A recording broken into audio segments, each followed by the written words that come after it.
দেশ সন্ধ্যা স্বাগত জানাচ্ছি আমি ফখরুল ইসলাম। রাষ্ট্র সংস্কার ও চ্যালেঞ্জ এই শিরোনামে আমরা কথা বলতে স্টুডিওতে আমাদের সঙ্গে দুজন অতিথি যুক্ত আছেন সরাসরি। আমরা পরিচয় করাতে চাই আগে কামালউদ্দিন সবুজ, সাবেক সভাপতি, জাতীয় প্রেস ক্লাব, এবং আছেন আমার সঙ্গে মেজর জেনারেল অবসরপ্রাপ্ত ডক্টর মনিরুল ইসলাম আকন্দ, এনডিসি পিএসসি নিরাপত্তা বিশ্লেষক। দুজনকে স্বাগত জানাচ্ছি। আমরা সরাসরি আলোচনায় ফিরতে চাই। জনাব কামালউদ্দিন সবুজ, আপনাকে দিয়ে একটু শুরু করি আমি।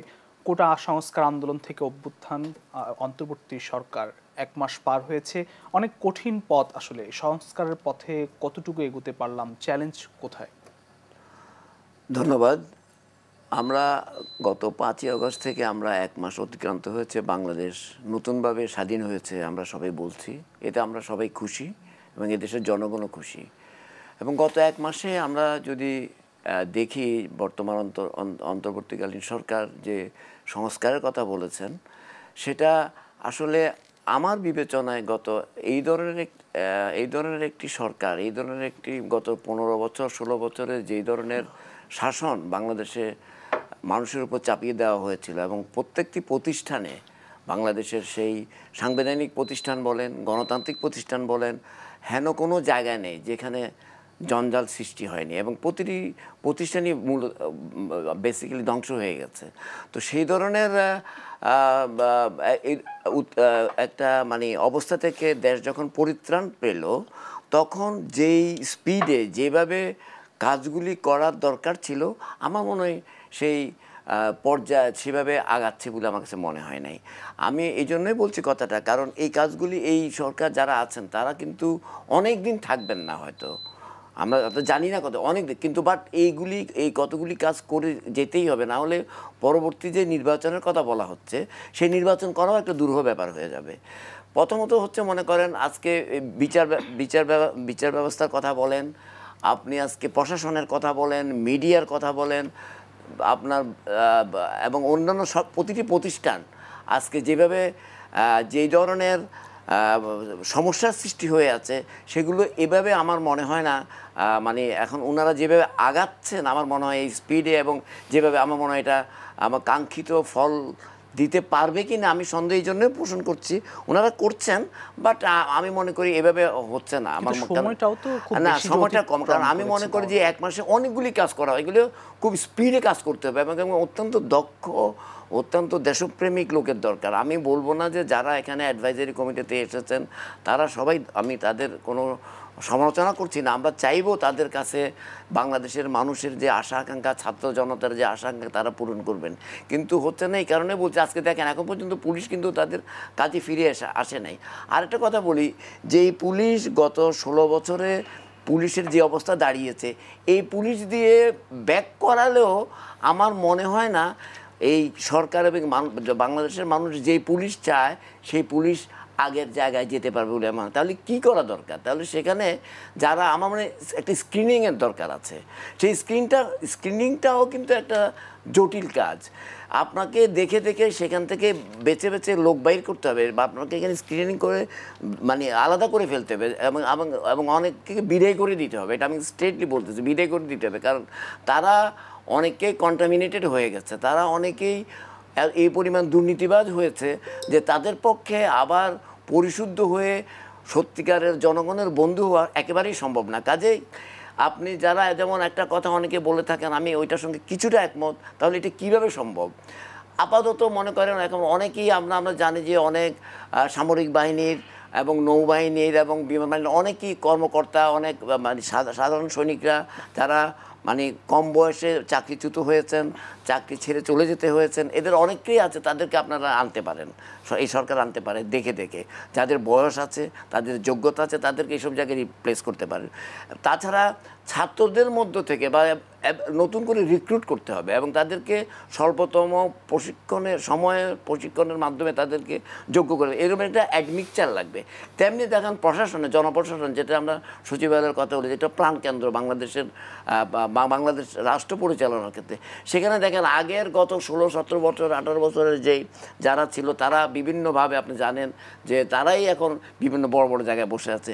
এদের দ্বারা আমার মনে হয় না এই সংস্কার করা যাবে, এবং তাদেরকে হচ্ছে ওভারহোলিং করতে হবে। এখানেও সেই ওভারহোলিংটা করার কোনো আমরা দেখছি না, তেমন কোনো দৃশ্যমান কোনো আমাদের কাছে পরিলক্ষিত হচ্ছে না। দৃশ্যমান এমন অনেক কিছু যেটার মাধ্যমে মানুষ ভরসা পেতে পারে যে এদের মাধ্যমে বাংলাদেশের যেই আকাঙ্ক্ষা, বাংলাদেশ যে একটি গণতান্ত্রিক বাংলাদেশ পাবে, একটা আধুনিক বাংলাদেশ পাবে, সেখানে ফিরে যেতে পারবে।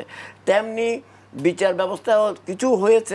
আমরা জানি যে বিচার ব্যবস্থা এর মধ্যে চিফ জাস্টিস চেঞ্জ হয়েছে, অনেক কিছু, কিন্তু তারপরও নিচের স্তরে যারা আছে তারা কিন্তু আগের আমলেরই অ্যাপয়েন্টেড। এবং আপনারা জানেন বিচার ব্যবস্থা একটা মহা বিতর্কের মধ্যে পড়েছে, সেখানেও সংস্কার আনতে হবে। এরকম প্রত্যেক জায়গায় সংস্কার আনতে গেলে যে কাজগুলি করতে হবে, সেই কাজগুলির পরিকল্পনা আমরা কিন্তু বর্তমান সরকারের কাছ থেকে এখনও জানি না, আমরা দেখছি না। ওনারা যদি এটা আউটলাইন করতেন, এবং এটা করার জন্য আমি মনে করি যারা আমরা অনেকে বলি যে এটা ছাত্র জনতার আন্দোলন, ছাত্র জনতার বিপ্লব হয়েছে, এটা সত্যি কথা। তারাই এই বিপ্লব, এই মানে এই আন্দোলনটাকে একটা বাংলাদেশের মানুষের স্বাধীনতার যে স্বাদ দিয়েছে দ্বিতীয়বারের মতো, তারা কালমিনেট করেছে। কিন্তু এর আগে গত 15-16 বছর আন্দোলন কিন্তু চলছে। তো যারা গণতন্ত্রকামী, যারা যেসব দলগুলি আছে, এবং যারা সিভিল সোসাইটি আছে বা অন্য যারাও আছে, সব পেশা এবং মতের, তাদেরকেও কিন্তু এটাতে ইনক্লুড করতে হবে, তাদের সঙ্গে আলোচনা করতে হবে। আলোচনা করে কিভাবে করলে আমরা আসলে সত্যিকারের বাংলাদেশ পাবো, সেই জায়গায় যেতে হবে। তো কাজের চ্যালেঞ্জটা অত্যন্ত কঠিন। আমি আশা করব যে ডক্টর ইউনূসের নেতৃত্বে যে সরকার গঠিত হয়েছে, যেটা এগিয়ে যাচ্ছে, তারা তাদের স্পিড বাড়াবে। আমি মনে করি যে যে অ্যাডভাইজারদের নিয়োগ করা হচ্ছে, সেখানে একটা রিশাফেল করা দরকার। আরও যোগ্য, আরও অনেক যোগ্য, অনেক দক্ষ, অনেক দেশপ্রেমিক লোকরা আছেন। ওনারাও দেশপ্রেমিক ডেফিনেটলি, কিন্তু তারপরও এই ধরনের সরকারের কাজ করার জন্য আরও শক্ত হাতের লোক দরকার বলে আমি মনে করি। সেখানে মনে হাত দিতে হবে, এবং অন্যান্য জায়গায় ওনারা লোক রিক্রুট করতে পারেন বিভিন্ন। এবং ছাত্রদেরকে কিন্তু একটা আবেদন আমি করব যে ছাত্ররা অনেক কিছু করছেন, ছাত্রদের কাজ কিন্তু এখনও শেষ হয়ে যায় নাই। কারণ এই বিপ্লবকে নষ্ট করে দেওয়ার জন্য, এই বিপ্লবের সুফল যাতে বাংলাদেশের মানুষ ভোগ করতে না পারে, সেই ধরনের প্রচেষ্টা কিন্তু চলছে। আমরা দেখতেছি প্রতিনিয়ত, গার্মেন্ট ইন্ডাস্ট্রিতে দেখেছি, আনসারকে দিয়ে যেসব ঘটনা ঘটার চেষ্টা করা হচ্ছে সেখানে দেখেছি, আরও অন্যান্য জায়গায় দেখেছি। কাজে তাদেরকে একটা ওয়াচডগের মতো কাজ করতে হবে সারাক্ষণ, এবং তারা দরকার হলে একটা স্কোয়াড করে নেবে প্রত্যেকটা মন্ত্রণালয়ে। আর একটা কথা বলি, যে যেমন একজন, আমি ডক্টর আসিফ নজরুল সাহেবের কথাই বলি, ওনার 5-6টা মন্ত্রণালয়, 4-5টা উনি অথচ এই এক আইন মন্ত্রণালয়ের যেই কাজ এই বর্তমান প্রেক্ষাপটে, সেই কাজগুলো কি উনি আসলে ঠিকমতো করতে পারছেন? আমি মনে করি করতে পারছেন না। কাজে উনি আরও 3-4টা মন্ত্রণালয় নিয়ে বসে আছেন। এরকম আরও অনেকের 4-5টা মন্ত্রণালয়, ওনারা এটাকে ওয়েল ডিস্ট্রিবিউট করে দিতে পারেন। আরও দরকার হলে আরও লোক নেবেন, কিন্তু আমার মনে করি যে লোক নিলেই হবে না। বাংলাদেশে অনেক যোগ্য লোক আছে, অনেক দক্ষ লোক আছে, অনেক দেশপ্রেমিক লোক আছে, এদেরকে নিয়ে এবং একটা টিম ওয়ার্ক করতে হবে। এবং বাংলাদেশকে অতি দ্রুত, কারণ 15 বছরের এই জিনিসগুলি আমাদেরকে 2-3 বছরের মধ্যে অনেক কিছু ঠিক করে 70-80% ঠিক করে আমি আসবো আপনার কাছে। জি, ঠিক সার্বিক একটি চিত্র আমরা শুনলাম জনাব কামালউদ্দিন সবুজ আপনার কাছ থেকে। আমি একটু যেতে চাই মেজর জেনারেল অবসরপ্রাপ্ত ডক্টর মনিরুল ইসলাম আকন্দ, আপনার কাছে একটু আসি। আপনি সাবেক সেনা কর্মকর্তা, এবং পাশাপাশি আপনি নামী বিশ্ববিদ্যালয়ে শিক্ষকতাও করছেন। আমি একটু আপনার শিক্ষাক্ষেত্রে যে চ্যালেঞ্জগুলো রয়েছে, সংস্কারগুলো রয়েছে, সেগুলো নিশ্চয়ই আপনি বলবেন, যেহেতু আপনি সেনা কর্মকর্তা। শুরুতে আসলে এই যে ছাত্র জনতার বিজয় এবং স্বপ্নের পথে আসলে কী চ্যালেঞ্জ দেখেন, এবং আইন শৃঙ্খলা নিয়ন্ত্রণ বা এই যে পরিবর্তন বা নিরাপত্তার যে বিষয়গুলো রয়েছে, সেখানে আসলে চ্যালেঞ্জ কতটা দেখেন?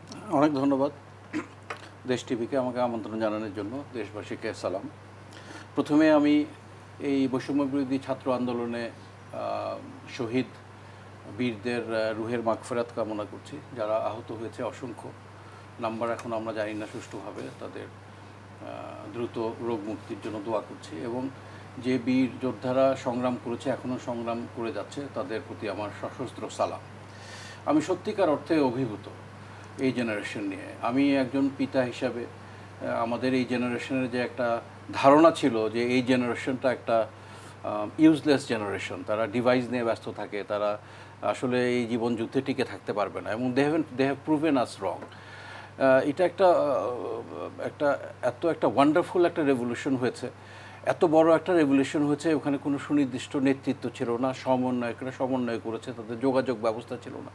এরপরেও আমরা 15 বছরের একটা স্বৈরাচারকে আমরা বিদায় করতে পেরেছি। এবং আমি মনে করি যে এটা it's an example for the entire world. আমরা দেশবাসী শিখেছি এবং আমি মনে করি আমাদের জেনারেশন থেকে এই generation G is a much better generation. এবং আমি অনেক আশ্বস্ত, এখন আমরা সবাই আশ্বস্ত যে আসলে আমাদের দেশটা খুব ভালো হাতেই আছে, ভালো নেতৃত্বে আছে। এবং তাদের যে ভিশন, যে কারেজ, এটা নিয়ে ভবিষ্যতে অনেক গবেষণা হবে, অনেক মানুষ পিএইচডি করবে এবং অনেক দেশ আমাদের কাছ থেকে এটা শিখবে। বর্তমান যে caretaker government, doctor Mohammad Yunus শ্রদ্ধেয়, he is the best option. আমাদের বাংলাদেশের সবচেয়ে শ্রেষ্ঠ সন্তান উনি। এবং লায়নেল মেসি ফুটবলার, যার সাথে ছবি তোলার জন্য মানুষ দাঁড়িয়ে থাকে, মেসি দাঁড়িয়েছিল ডক্টর ইউনূসের সাথে ছবি তোলার জন্য। এবং ওনার যে খ্যাতি বিশ্বব্যাপী, I think is the right man. এবং যে কেয়ারটেকার গভর্নমেন্টটা আসছে, সবাই যোগ্য, সবাই ক্যাপেবল। আমরা অনেক আশাবাদী, বাট আমাদেরকে ধৈর্য ধরে থাকতে হবে। 15 বছরের যে অনিয়ম, এটা উই কান্ট এক্সপেক্ট দ্যাট এক মাসের মধ্যে এটা ঠিক হয়ে যাবে। ইসলাম, আসলে আইন শৃঙ্খলা পরিস্থিতি যেভাবে ভেঙে পড়েছে স্বৈরাচার সরকারের পতনের পরপরই, আসলে সেই ক্ষেত্রে চ্যালেঞ্জ আপনি কতটা দেখছেন, বিশেষ করে নিরাপত্তার দিকটি? জি, আমি নিরাপত্তার ব্যাপারে যেহেতু আসলেন, আমি প্রথমে একটু রাজনাথ সিং, ভারতের যে ডিফেন্স মিনিস্টার, উনি কিছুদিন আগে একটা বক্তব্য দিয়েছিল, এটা নিয়ে অনেক আলোচনা হয়েছে। উনি ভারতীয় সেনাবাহিনীকে প্রস্তুত থাকতে বলেছে। আমি মনে করি যে এটা একটা জেনারেল স্টেটমেন্ট ছিল। ভারতের বিভিন্ন 7 সিস্টার্স, বিভিন্ন জায়গায় সমস্যা আছে, পৃথিবীতে এখন নানা রকমের সমস্যা চলছে।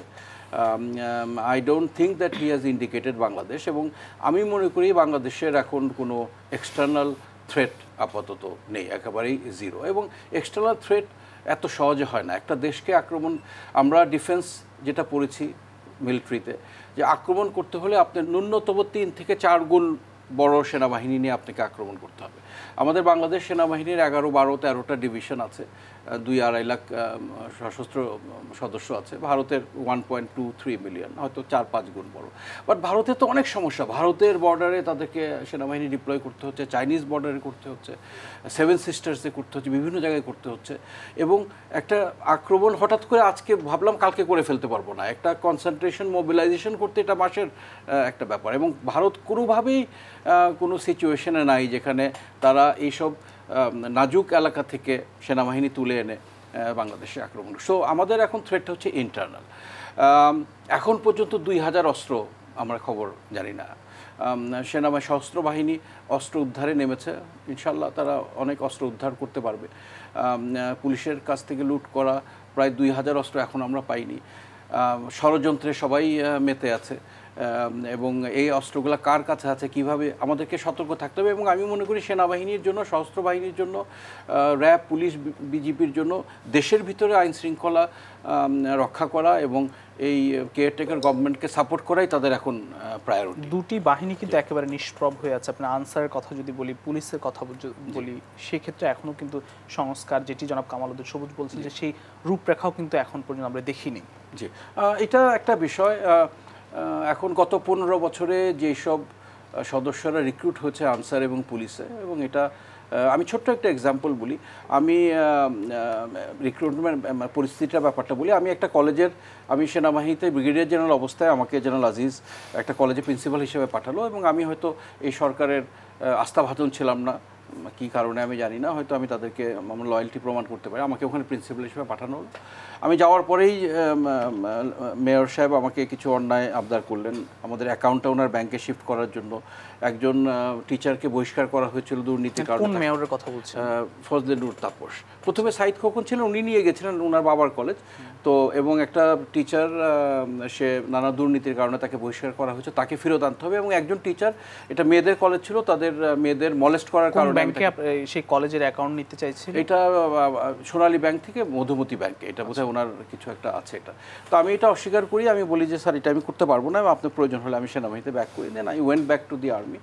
এই বৈষম্য বিরোধী ছাত্র আন্দোলনের পরে ছাত্রীরা আন্দোলন করে জাতীয় বিশ্ববিদ্যালয়ের ভিসিকে রাজি করে আমাকে এখন গভর্নিং বডির চেয়ারম্যান হিসাবে আমার মেয়েরা কলেজে নিয়ে আসছে। এবং আমি শুনেছি 5 তারিখের পরেই কলেজে যারা বিএনপিপন্থী যারা শিক্ষক ছিল তারা আন্দোলন করে, তারা আগের প্রিন্সিপালকে বের করে তারা ওই সিটে বসতে চাচ্ছিল, এবং যে শিক্ষকটা আমি মহিলা লীগের সহসভাপতি ছিল, যাকে আমি চলে আসার পরে আবার নিয়ে আসা হলো, সেও নানা রকম ষড়যন্ত্র করতে শুরু করলো। শুধু দেশটা কিন্তু এরকম, আগে আপনি একটা নির্দিষ্ট দলের বা নির্দিষ্ট জেলার হলে আপনার কোনো অপরাধ নেই, আপনি যা ইচ্ছা তাই করতে পারবেন। এবং আন্দোলনের পরে আমরা দেখেছি যে কোনো যদিও রাজনৈতিক দলগুলো এটার বিরুদ্ধে কথা বলছে যে কেউ ভূমি দখল বা দখল করার মতন কোনো পরিস্থিতি হয় না, বাট তারপর এটা হচ্ছে। এবং তারপরে ষড়যন্ত্র করছে যারা আওয়ামীপন্থী ছিল, এই মহিলা কিন্তু এখনও ষড়যন্ত্র করছে। তো আমাদের এটার পিছনে আমাদেরকে ছাত্রদেরকে ঐক্যবদ্ধ থাকতে হবে। সবুজ ভাই যেটা বললো, এই আন্দোলন থেমে থাকা যাবে না। এবং এই সরকার বিভিন্ন পুলিশ এবং আপনি আনসারের কথা বললেন, হঠাৎ করে এখন আমি শুনেছি একটা বিশাল সংখ্যক পুলিশ এখনও যোগদান করে নাই, তারা হয়তো বিভিন্ন অপরাধে ব্যস্ত ছিল। সেনাবাহিনী এবং অন্যান্য বাহিনীগুলো তাদের সাপোর্ট করার চেষ্টা করছে। এটাও আমাদেরকে একটু অপেক্ষা করতে হবে, ধৈর্য ধরতে হবে। এবং ইনশাল্লাহ আমরা এত বড় একটা আন্দোলন করে একটা স্বৈরাচারকে দূর করেছি, আমরা আবার দাঁড়াবো, আবার আমাদের শক্তিশালী একটা পুলিশ। আপনার কাছ থেকে আরও কথা শুনবো আমরা নিরাপত্তা এবং আইন শৃঙ্খলা পরিস্থিতি নিয়ে। আমরা একটি বিরতিতে যেতে হবে। প্রিয় দর্শক, দেশ সন্ধান নিচ্ছে একটি ছোট্ট বিরতি, ফিরবে একটু পর, সঙ্গেই থাকবেন।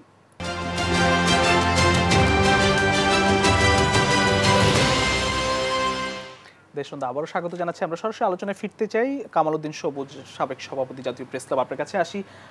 দলমত নির্বিশেষে সবাইকে আমরা দেখছি সংস্কার এবং এই যে বিপ্লব, আসলে একদম ছাত্র জনতা ঐক্যবদ্ধভাবে বিপ্লবের মধ্য দিয়ে একটি স্বৈরাচারের পতন ঘটিয়েছে এবং সংস্কার চাচ্ছে। বিশেষ করে যে রাজনৈতিক দলগুলো রয়েছে তাদের শীর্ষ নেতৃবৃন্দ, তারাও কিন্তু সংস্কার চাচ্ছে, যেন কোনো ধরনের ফ্যাসিজম আর বাংলাদেশের রাষ্ট্র ক্ষমতায় না আসে। সংবিধান পরিবর্তনের কথা বলা হচ্ছে।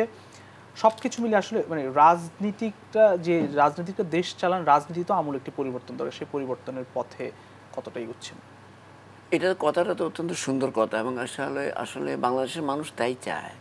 এখন বিষয়টা হচ্ছে যে এটাকে ইমপ্লিমেন্ট করতে হবে with specific goals and plans. তাহলে সেটা করতে হলে আমি মনে করি প্রফেসর ইউনূসের নেতৃত্বে যে সরকার, অন্তর্বর্তীকালীন সরকার গঠিত হচ্ছে, এটার প্রতি আমাদের সবাই আস্থা আছে।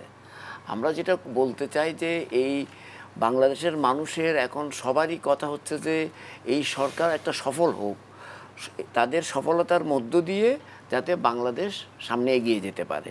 তারা যদি তাহলে গভর্নমেন্টের বাইরেও তো অনেক স্টেক হোল্ডার আছে, যে আপনি যেটা বললেন যে রাজনৈতিক দলগুলি আছে, যাদের সঙ্গে আলোচনা শুরু হয়েছে, এটা একটা খুব ভালো দিক।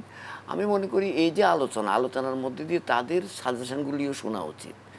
তাহলে এবং এর বাইরেও যারা স্টেক হোল্ডার আছে, সিভিল সোসাইটি আছে, মিডিয়া আছে, আমি মনে করি বিভিন্ন পেশার যারা আছে, সবাই যদি আমরা কথা শুনি, এবং আমি মনে করি দেশের বাইরেও কিছু আমাদের স্টেক হোল্ডার আছে যারা এই আন্দোলনের একটা গুরুত্বপূর্ণ ভূমিকা পালন করছে সোশ্যাল মিডিয়া প্ল্যাটফর্মের মাধ্যমে। এটা আমরা সবাই জানি, যেটা বাংলাদেশ থেকে অনেক কিছুই আমাদের পক্ষে বলা সম্ভব ছিল না।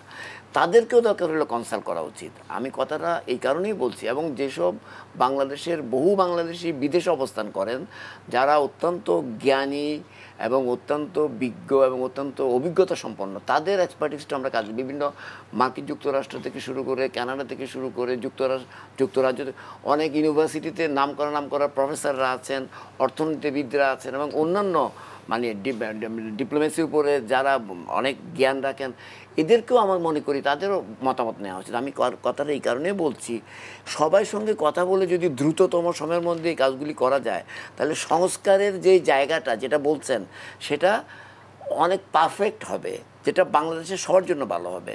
এবং বর্তমানে আমাদের বাংলাদেশের যে রাজনৈতিক দলগুলি আছেন, তাদের নিজেদের মধ্যে অনেকগুলি সংস্কারের মানে ব্যবস্থা নেওয়া দরকার।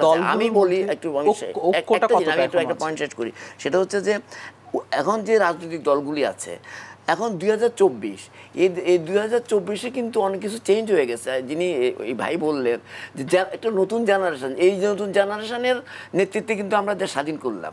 তাহলে জেনারেশনের সাথে যারা আছে, বা এই বয়সী, কম বয়সী এবং আর একটু বেশি বয়সী, তারা আসলে কি চায়, তাদের বাংলাদেশকে তারা কিভাবে ভাবে, বাংলাদেশকে তারা কিভাবে এগিয়ে নিয়ে যেতে চায়, বাংলাদেশকে কিভাবে তারা দেখতে চায়, বা রাজনৈতিক দলগুলিকে তাদের কথাও শুনতে হবে। শুনে তারা তাদের পলিসিগুলি চেঞ্জ করতে হবে, তাদের প্রোগ্রামগুলো চেঞ্জ করতে হবে, করে ঢেলে সাজাতে হবে, এবং সেভাবেই রাজনৈতিক দলগুলি তাদের সংস্কার সংস্কারের ব্যাপারটাকে এগিয়ে নিতে হবে।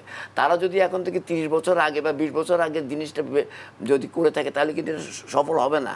কারণ it's a new world order, it's a new, এখন সারা পৃথিবীতে যে জিওপলিটিক্যাল যে বিষয়গুলি আসছে সেই জিনিসটাও মাথায় রাখতে হবে। কারণ আপনারা সবাই জানেন যে বাংলাদেশ গত কয়েক বছরে, এটা খুবই একটা গুরুত্বপূর্ণ, যে geopolitically is become very important এখন।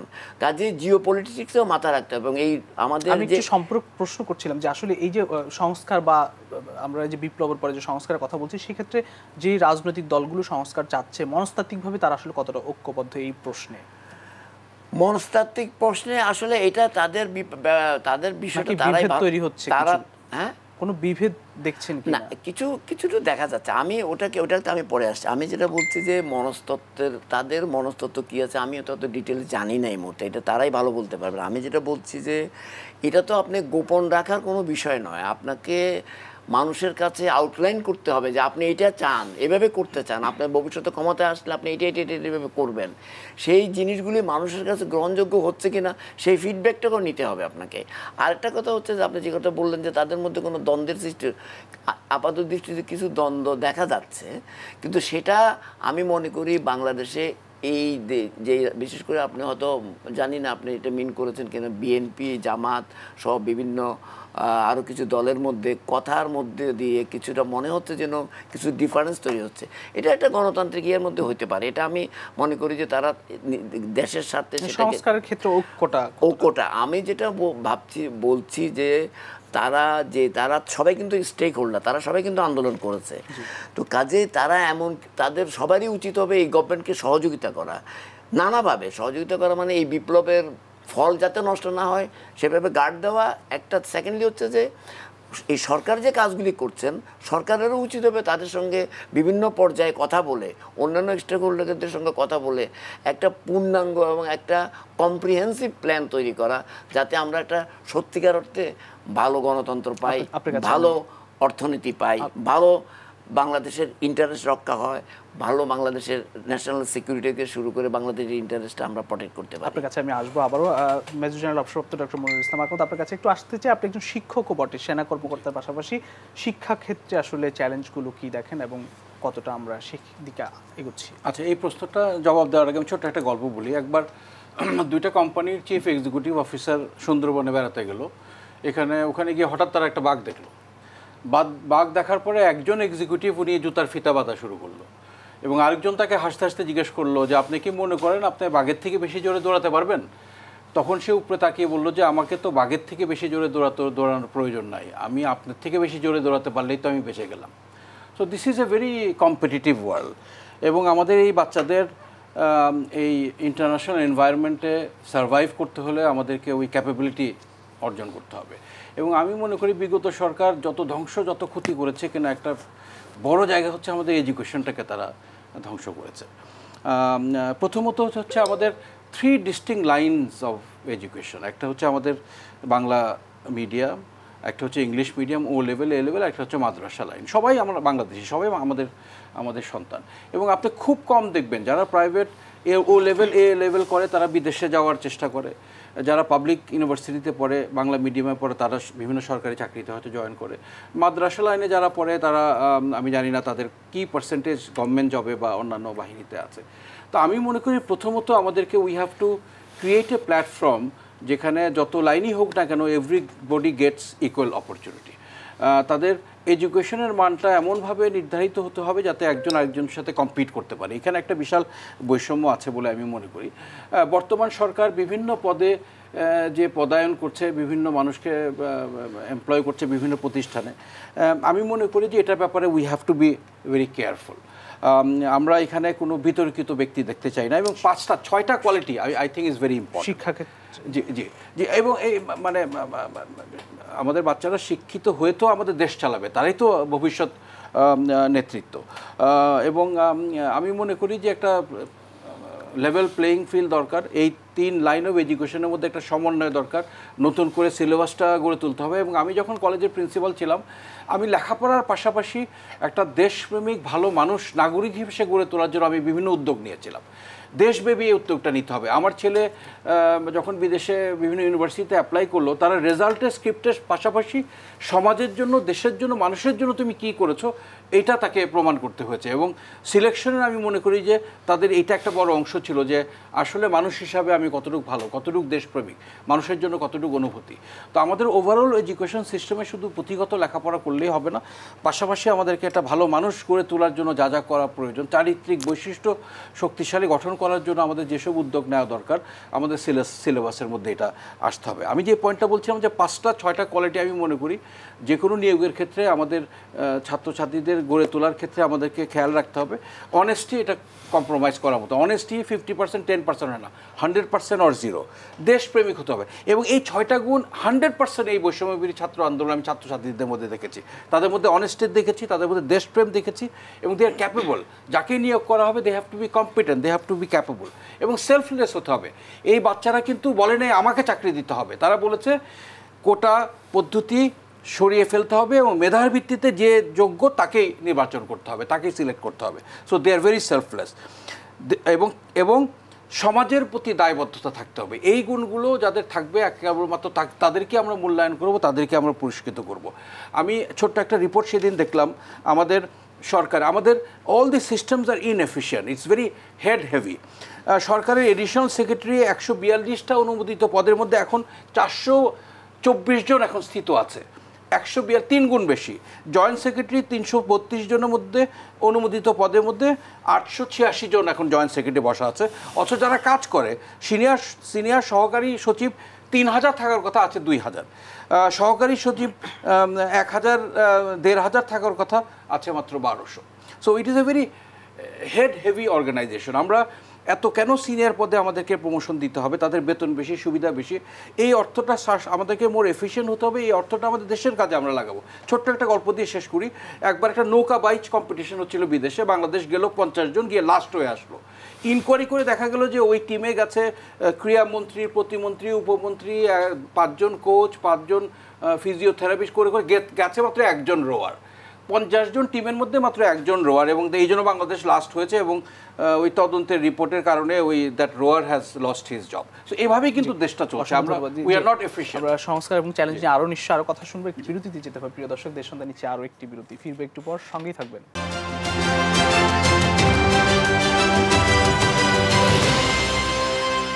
দেশ সন্ধ্যা আবারও স্বাগত জানাচ্ছি। আমরা সরাসরি আলোচনায় ফিরতে চাই। মেজর জেনারেল অবসরপ্রাপ্ত ডক্টর মনিরুল ইসলাম আকন্দ, আপনার কাছে আপনাকে দিয়ে শুরু করি। আসলে যে রাষ্ট্র সংস্কার চ্যালেঞ্জ, আপনি শিক্ষাক্ষেত্রে চ্যালেঞ্জের কথাগুলো বলেন, অনেকগুলো প্রস্তাবনা আপনি রেখেছেন, শেষ কথা কি বলবেন?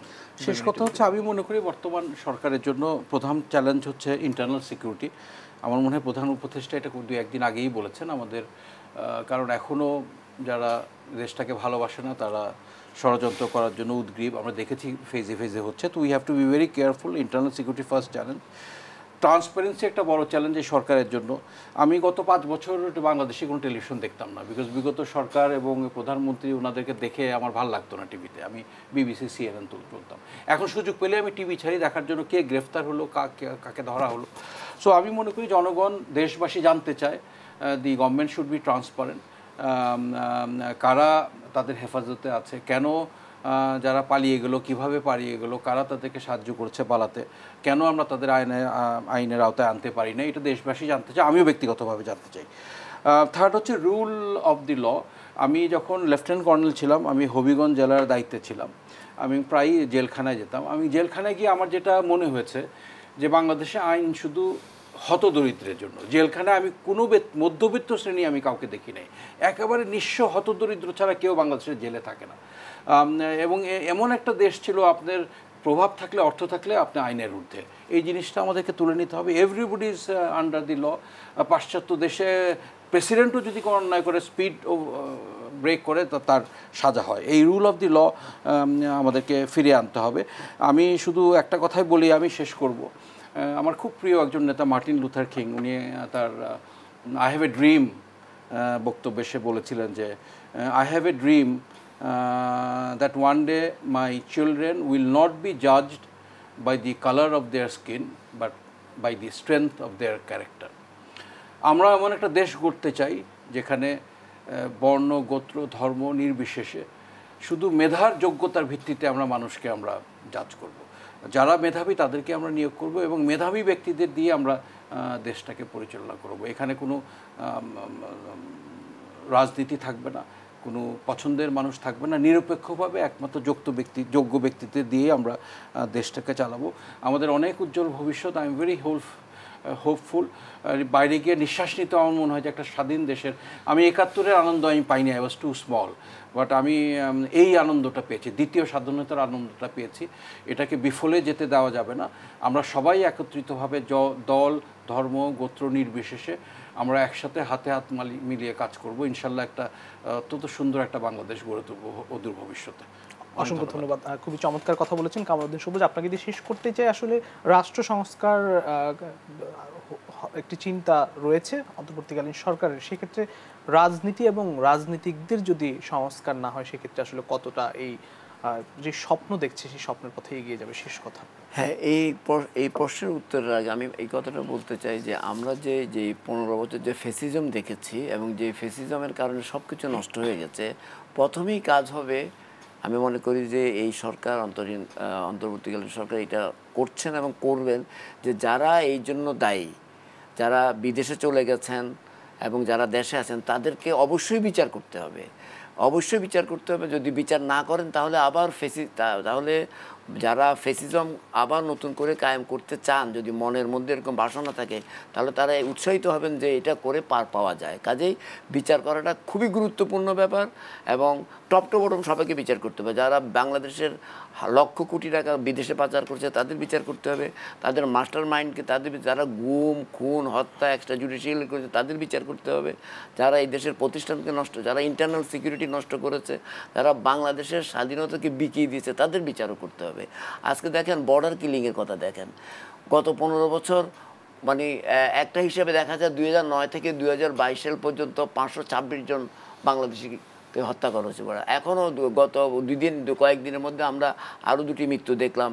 একটা হচ্ছে মৌলভীবাজারে স্বর্ণা নামে একটা মেয়ে কিশোরী, আর একটা হচ্ছে ঠাকুরগাঁয়ের একটা ছেলে জয়ন্ত নামে একটা ছেলে, আপনি জানেন। তো কাজে বর্ডার কিলিংটা বন্ধ হয় নাই। কিন্তু তো বাংলাদেশের বিজিবি আমি দেখলাম যে এই সরকার আসার পরে মোটামুটি বর্ডারটাকে প্রটেক্ট করার জন্য এটাকে জন্য মোটামুটি শক্তভাবে দাঁড়িয়েছে বলে আমি মনে করি এবং সেটাই হওয়া উচিত। এবং যেটা আগের স্বরাষ্ট্র যে উপদেষ্টা ছিল উনি বলেছেন বাংলাদেশ এখন আর পিঠ দেখাবে না, এটা অত্যন্ত ভালো। আমরা চাই না যে বাংলাদেশ আর পিঠ দেখাক, বুক দেখাইতে হবে। দ্বিতীয় কথা হচ্ছে যে এই যে জিও পলিটিক্স চলছে, সেই পলিটিক্সের মধ্য দিয়েই কিন্তু রাজনীতি এবং সংস্কারের বিষয়গুলি আসবে।